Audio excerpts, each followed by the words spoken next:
Bathroom Live, sponsored by Chandragupta Academy, top floor, Rama Govind Palace, Rewa.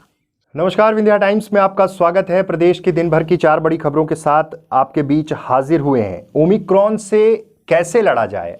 दरअसल जब देश के अंदर ही कल 2 केसेस मिले, उसके बाद तमाम अलग अलग राज्यों में जो सस्पेक्ट हैं, जो विदेशों से आए हैं, जो साउथ अफ्रीका से आए हैं, उनको लेकर निगरानी की जा रही है। देश भर की राज्य सरकारें भी तैनाती पर हैं।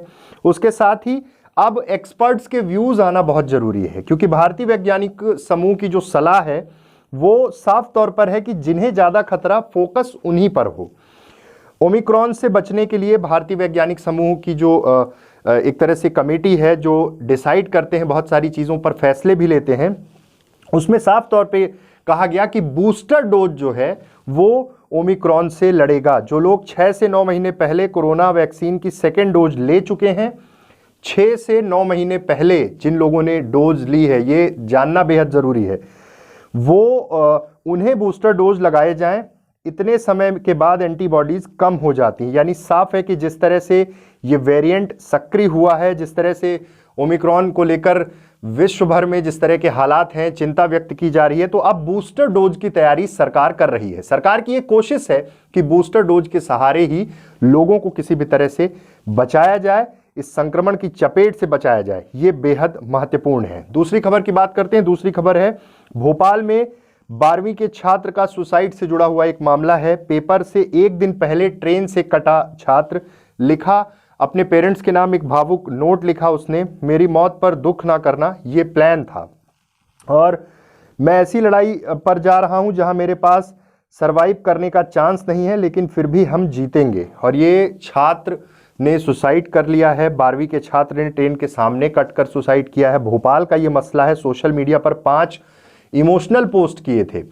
बहुत जरूरी हो जाता है बच्चों से संवाद करना। जिस तरह की परिस्थितियां हैं कोविड के दौर के बाद, जिस तरह का तनाव बच्चों के बीच में व्याप्त हुआ है, कई ऐसे मामले आ चुके हैं जहां पर बच्चों ने सुसाइड किया है। और ऐसे में पेरेंट्स का बहुत ज़्यादा जरूरी है कि ध्यान दें। बच्चे अगर परेशान हैं, उनसे संवाद करना बेहद जरूरी हो जाता है। तीसरी और महत्वपूर्ण खबर मध्य प्रदेश के सीधी से है। सीधी में बहुजन समाज पार्टी ने अपनी पुलिस तैयार की है। बाकायदे एसपी से मिलकर ज्ञापन दिया है, एक पत्र सौंपा है कि हमारी पुलिस तैयार है, हमें अनुमति दी जाए, हम काम करेंगे। सफेद वर्दी में ये पुलिस वाले, पुलिस जो बनाई है, यानी बहुजन समाज पार्टी की जो पुलिस तैनात हुई है, वो बहुजन समाज पार्टी की सुरक्षा के लिए, उनकी पार्टी की रक्षा के लिए तैयार हुई है। और सीधे तौर पर एसपी को आवेदन दे रहे हैं कि हमें सीधे तौर पर परमिशन दी जाए, हम आगे जाकर काम करेंगे। इसमें सब इंस्पेक्टर, एसआई, सब पोस्ट भी निर्धारित कर दी गई हैं। और पैरामीटर क्या है? आपके अंदर जोश होना चाहिए, जज्बा होना चाहिए। बहुजन समाज पार्टी का राष्ट्रीय स्तर पर क्या हालात है, क्या हाल है, उत्तर प्रदेश में जो भगदड़ मची है, उस बीच में ये जो तैनाती कर रहे हैं, इसके क्या मायने होंगे, ये देखना बेहद महत्वपूर्ण होगा। उज्जैन से एक बड़ी खबर है। उज्जैन में शुक्रवार को एक महिला ने रेलवे क्रॉसिंग पर बच्ची को जन्म दिया है। कॉल करने के बाद भी उसे लेने घर तक ना एम्बुलेंस पहुंची और ना ही डायल 100, क्योंकि गांव तक पक्की सड़क नहीं है। एक लोडिंग वाहन मिला तो रेलवे क्रॉसिंग की दूसरी तरफ खड़ा हो गया। कीचड़ होने के कारण वह भी नहीं जा सका। बेटी की हालत बिगड़ती जा रही थी। ऐसे में पिता ने बेटी का दर्द देखा नहीं गया। वह बेटी को गोद में लेकर 100 मीटर तक दौड़ा, उसे लोडिंग वाहन में लिटाया। पीछे से परिवार वाले नवजात को लेकर आए। दोनों को अस्पताल में भर्ती कराया गया, जहां नवजात की हालत गंभीर बनी हुई है। बड़ी बात है, उज्जैन से तकरीबन 50 किलोमीटर दूर बड़नगर की घटना है।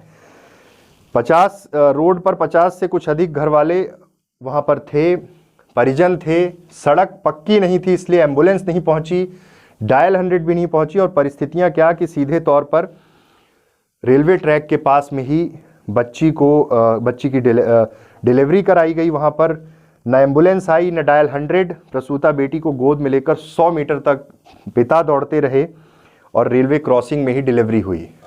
पूरे सिस्टम पर सवाल खड़े होते हैं जब इस तरह की घटनाएं निकलकर सामने आती हैं। तो ये थी प्रदेश के दिन भर की 4 बड़ी खबरें। ऐसी तमाम खबरों के लिए आप बने रहिए विंध्या टाइम्स के साथ। बहुत बहुत धन्यवाद।